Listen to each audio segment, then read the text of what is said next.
नमस्कार मित्रांनो, संकल्प न्यूज चॅनलवरती आपल्या सर्वांचं पुन्हा एकदा सहर्ष स्वागत। आताच्या क्षणाची सर्वात मोठी बातमी समोर येत आहे।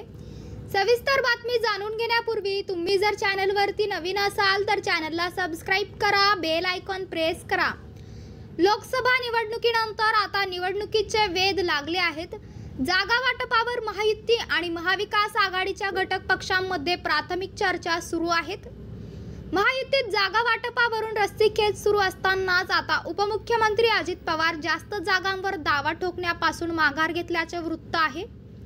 राष्ट्रवादी काँग्रेस कमी जागा घेईल, मात्र महायुतीची सत्ता आली तर पक्षाला उपमुख्यमंत्री पदासह अर्थमंत्री पद देण्यात यावे अशी अट त्यांनी ठेवल्याचा दावा एका वृत्तपत्राने केलाय।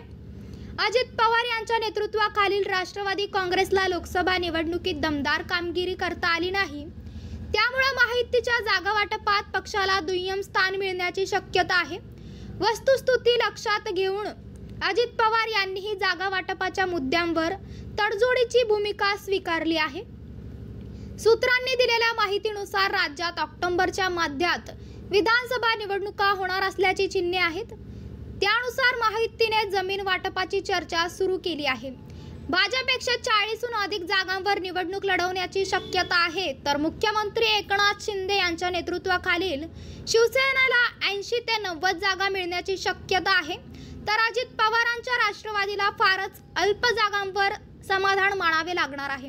विशेषतः अजित पवार यांनीच तसे संकेत दिले आहे, असे या घडामोडींची माहिती असलेल्या एका नेत्याने नाव न सांगण्याच्या अटीवर सांगितले।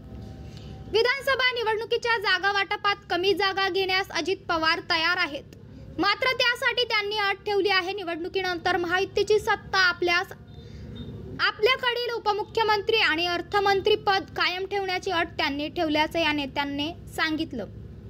तर मित्रांनो, आपल्याला काय वाटतंय? आपली प्रतिक्रिया आम्हाला कमेंट बॉक्सच्या माध्यमातून नक्कीच कळवा आणि चॅनलला आणखीनही सबस्क्राइब केलं नसेल तर चॅनलला सबस्क्राइब करा, बेल आयकॉन प्रेस करा, जेणेकरून असेच नवनवीन व्हिडिओ व चालू राजकीय घडामोडी सर्वप्रथम आपल्याला या चॅनलवरती बघायला मिळतील।